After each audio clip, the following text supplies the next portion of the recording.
Maglalaban na naman tayo. Ayan, as you can see, puno yung tubig. Pero yung temporary fix natin, ayan, still not leaking. Ang galing talaga ng electrical tape. Minsan nakakatawa rin yung paugag-ugag na video. Maraming views.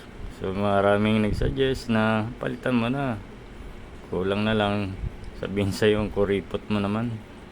Well, anyways, ginawa ko lang naman yun kasi kailangan ng maglaba dahil sa marami na. Pero ito na yung solusyon. Naka-order na tayo at dumating na. So ngayon, ang pinaka-essence ng video na ito ay kung anong size ang kukunin mo pagka bibili ka ng ganito. So napakadali lang naman. Ayan, dito susukatin mo yung pinaka base kung ilang centimeter.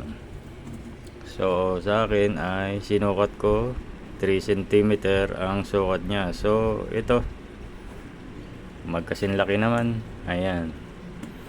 So ang tanong, wala namang leak. Yan, papalitin pa ba natin o hindi na? Hindi. Sa akin, susulitin ko muna yan. Siyempre, sayang naman yung presyo ng electrical tape. Pag nag-leak siya ulit, saka ko ngayon ipapalit ito. Alright. So, yun lang.